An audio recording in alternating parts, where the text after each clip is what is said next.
السلام علیکم ورحمۃ اللہ وبرکاتہ۔ جی میرا سوال یہ ہے کہ جو حروف مقطعات کے نام پر بچوں کے نام رکھے جاتے ہیں، مثلاً طٰہٰ یا طاسین یا حامیم، وہ نام رکھنے ٹھیک ہیں یا نہیں؟ شرعی رہنمائی فرمائی جائے، مہربانی ہو۔ وعلیکم السلام ورحمۃ اللہ وبرکاتہ۔ آپ نے یہ سوال پوچھا ہے کہ یاسین اور طٰہٰ، اسی طرح اور جو حروف مقطعات ہیں ان کے اوپر اگر کوئی آدمی نام رکھتا ہے تو اس کے بارے میں کیا حکم شرعی ہے۔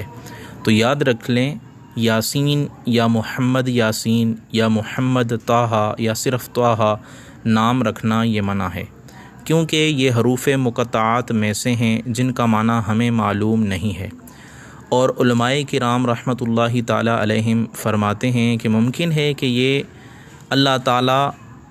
یا حضور نبی کریم رؤوف الرحیم صلی اللہ تعالیٰ علیہ وآلہ وسلم کے ان اسماء میں سے ہوں جن کا اطلاق غیر خدا اور رسول پر درست نہ ہو،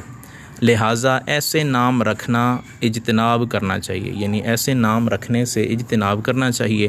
البتہ ان ناموں کے شروع میں غلام لگا دیں تو پھر نام رکھنے میں کوئی حرج نہیں ہے، جیسے غلام یاسین، غلام طٰہٰ وغیرہ۔ اسی طرح احکام القرآن میں امام مالک رحمۃ اللہ تعالیٰ علیہ سے اشب نے ایک روایت ذکر کی ہے کہ کوئی شخص بھی یاسین نام نہ رکھے کہ یہ اللہ تعالیٰ کا نام ہے، اور امام مالک نے بھی یہ نام رکھنے سے اس لیے منع فرمایا ہے کہ یہ ان اسماء میں سے ہے کہ جن کا معنی معلوم نہیں، ہو سکتا ہے کہ اس کا وہ معنی ہو جو خالق کائنات کے لیے خاص اور منفرد ہو۔ اسی طرح فتاوی رضویہ جلد 24، اس میں اعلیٰ حضرت امام اہل سنت الشاہ امام احمد رضا خان فاضل بریلی رحمۃ اللہ تعالیٰ علیہ فرماتے ہیں کہ یاسین و طٰہٰ نام رکھنا منع ہے، کہ اسماء الہیہ اور اسماء مصطفیٰ صلی اللہ تعالیٰ علیہ وآلہ وسلم سے ایسے نام ہیں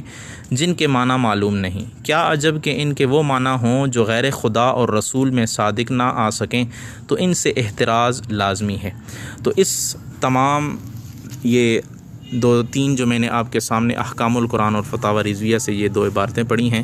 تو اس سے یہ پتہ چلتا ہے کہ یاسین یا طٰہٰ یا حروف مقطعات کے جو اس طرح کی اور ہیں، ان میں سے کسی کا نام، بندے کا نام رکھنا یا اپنے بچے کا نام رکھنا یہ جائز نہیں ہے۔ ہاں اگر حروف مقطعات میں شروع میں غلام رکھ دیں تو پھر رکھنا جائز ہے، جیسے غلام یاسین، غلام طٰہٰ، تو اس طرح کے نام پھر رکھنا جائز ہے۔ واللہ اعلم بالصواب۔